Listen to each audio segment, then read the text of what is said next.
आज के इस वीडियो में हम आपको उस समय की सैर कराने वाले हैं जिस समय इस धरती पर इंसानों का नामो निशान नहीं था। यह समय धरती पर विशालकाय जीवों के लिए प्रसिद्ध था और यह एक ऐसा दौर था इसने धरती की सबसे बड़े जीवों को हमेशा के लिए मिटा कर रख दिया।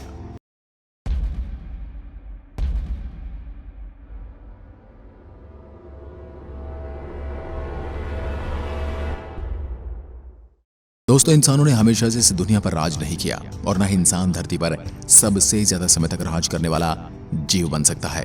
करोड़ों साल पहले हमारी इस पृथ्वी पर सिर्फ डायनासोर का राज था। डायनासोर भी यहीं थे, इसी धरती पर जहां हम और आप आज रहते हैं। जिस प्रकार इंसानों ने लड़ाइयां लड़ी और लड़कर मर गए और आज भी लड़ रहे हैं, ऐसे ही डायनासोर भी आपस में लड़ते थे, झगड़ते थे, एक झुंड में रहते थे, कुछ अकेले रहते थे। डायनासोर कोई साधारण प्राणी नहीं था। यह आकार में हमसे कई गुना ज्यादा बड़े थे, इसलिए इन्हें दैत्याकार कहा जाता है।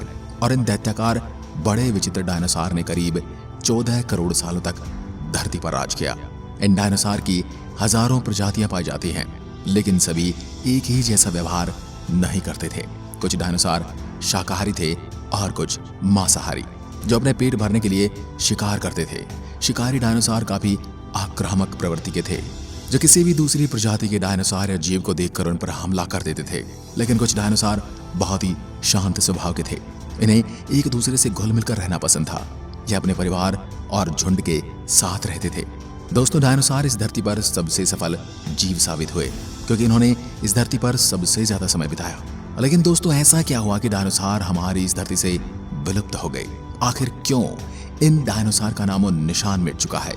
डायनासोर की विलुप्ति का रहस्य जानने के लिए हमें करोड़ों साल पीछे जाना होगा और डायनासोर के अंतिम समय को ध्यान से जानना होगा। तो चलिए दोस्तों, आपको लेकर चलते हैं 6 करोड़ 50 लाख साल पीछे। आज से करीब 6.50 करोड़ साल पहले धरती का मौसम बिल्कुल सामान्य था। यहाँ भरपूर मात्रा में ऑक्सीजन थी, वातावरण बिल्कुल साफ था, हवा शुद्ध थी, लंबे लंबे पेड़ों से टकराती समुद्र की ठंडी हवाएं और चारों तरफ डायनासोर के चिल्लाने और चिंगाड़ने की आवाजें गूंजती रहती थी। प्रकृति काफी सुंदर थी। जब धरती पर डायनासोर आराम से अपना जीवन जी रहे थे, तब 10 करोड़ साल पहले इनकी किस्मत लिखी जा चुकी थी।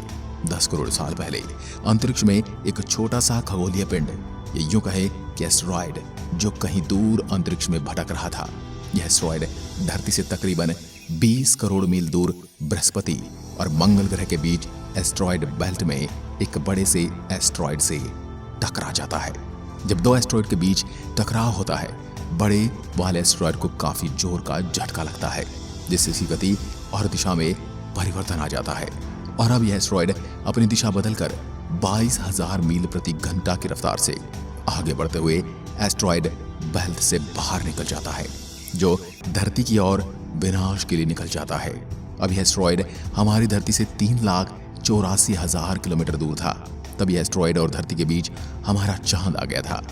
अब यदि इस एस्टेरॉयड की टक्कर चांद से हो जाती तो डायनासोर बिल्कुल सुरक्षित रहते हैं, लेकिन शायद डायनासोर धरती पर अपना समय पूरा कर चुके थे।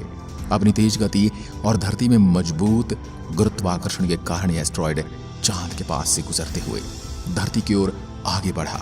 इस एस्टेरॉयड का व्यास 40 किलोमीटर था और इसका वजन 2 ट्रिलियन मीट्रिक टन था। जब एस्टेरॉयड पृथ्वी के वायुमंडल के संपर्क में आया तब इसकी रफ्तार 70,000 किलोमीटर प्रति घंटा हो गई और पृथ्वी के वायुमंडल में प्रवेश करते ही यह आग के गोले में बदल गया। इसकी रफ्तार इतनी थी कि इसने सिर्फ 4 मिनट में ही अटलांटिक ओशियन को पार कर लिया था। इसकी चमक इतनी ज्यादा थी कि धरती पर टकराने से पहले ही लाखों जीव आग के इस गोले को देखकर अंधे हो चुके थे। डायनासोर इस जलते हुए एस्टेरॉयड को देख नहीं पा रहे थे, लेकिन उसकी भयानक तपन को महसूस कर रहे थे। और कुछ ही समय में एस्टेरॉयड मैक्सिको की खाड़ी के पास जमीन से टकरा गया और करीब 35,000 डिग्री सेल्सियस की ऊर्जा वाला विस्फोट हुआ। इस टकराव से जो विस्फोट हुआ वो 10 हाइड्रोजन बम के विस्फोट के बराबर होता है। विस्फोट इतना भयानक था, इसके टकराते ही धरती की लाखों टन धातु अंतरिक्ष में चली गई। जिस जगह पर एस्टेरॉयड गिरा था उस जगह पर 180 किलोमीटर चौड़ा और 20 किलोमीटर गहरा गड्ढा बन गया। विस्फोट के कारण इस गड्ढे की सारी धातु और पत्थर आसमान में धूल के बड़े बादलों में बदल गए। 16 से 17 मिनट के बाद इस टकराव से धरती के अंदर चारों ओर 11.1 की तीव्रता से भूकंप उठने लगे।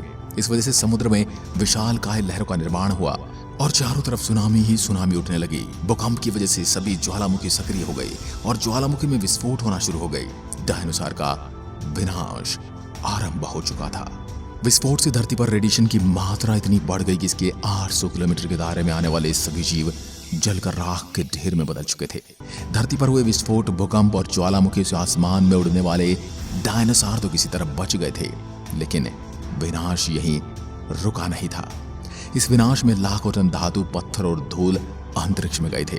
वह ग्रेविटेशनल पुल के कारण 30 से 40 मिनट बाद आग के गोले के रूप में वापस पूरी तरह पृथ्वी पर बरसने लगे। ऐसा लग रहा था मानो आसमान से आग बरस रही है जो धरती का विनाश करना चाहती है। और इसके साथ ही धूल का बहुत बड़ा तूफान 6000 किलोमीटर प्रति घंटे की रफ्तार से दूसरी तरफ क़यामत बनकर आगे बढ़ रहा था। ये धूल के बादल कई किलोमीटर तक मोटे थे। इन घने मोटे बादलों ने सूरज की रोशनी को रोक दिया था। धरती पर अंधेरा छा गया था और हवाओं का तापमान 100 डिग्री सेल्सियस से भी ज्यादा होने के कारण पृथ्वी पर सभी पेड़ पौधे और जंगल खाक हो चुके थे। लेकिन अभी तक यह विनाश नहीं रुका था, न ही कम हुआ था। विस्फोट के करीब 90 मिनट बाद धरती का तापमान 200 डिग्री सेल्सियस के आसपास पहुंच गया था, जिस वजह से जो डायनासोर विस्फोट से सैकड़ों किलोमीटर दूर थे वो भी इस गर्मी से झुलस कर मर गए। इस कयामत से पृथ्वी से 90% से ज्यादा की आबादी को हमेशा के लिए खत्म कर दिया था और जो 10% जीव पृथ्वी पर जीवित बच गए थे उनमें से भी सिर्फ वही जिंदा बच पाए जो 30 किलोग्राम से कम वजनी थे। जब करोड़ों जीवों की मौत हो गई थी, जंगल खत्म हो गए थे, तब बड़े बड़े डायनासोर जो जीवित बच गए थे उनके लिए धरती पर अकाल आ गया था। शाकाहारी जीवों को न ही पेड़ पौधे मिले और न ही मांसाहारी जीवों को शिकार करने को मिला और धीरे धीरे भूख ने बचे हुए डायनासोर को भी मार दिया। इस पृथ्वी से डायनासोर का समूल नाश हो चुका था। लेकिन दोस्तों, नव निर्माण के लिए संपूर्ण विनाश आवश्यक होता है। डायनासोर का अंत छोटी प्रजाति के जीवों के लिए एक सुनहरा अवसर लेकर आया और अब मैमल्स का युग शुरू होने वाला था। मैमल्स किस प्रकार के जीव हैं और ये इस विनाश से जीवित कैसे बचे और डायनासोर के अंत के बाद धरती पर जीवन की शुरुआत कैसे हुई, धरती पर दोबारा सब कुछ पहले जैसा कैसा हुआ, ये सब हम आपको फिर किसी वीडियो में बताएंगे। और ये जानने के लिए आप हमारे चैनल को सब्सक्राइब जरूर करें और अगर ये जानकारी आपको अच्छी लगी है तो वीडियो को लाइक जरूर करें। और एक बार फिर मिलते हैं एक और ऐसी ही दिलचस्प वीडियो के साथ। तब तक के लिए नमस्कार, धन्यवाद।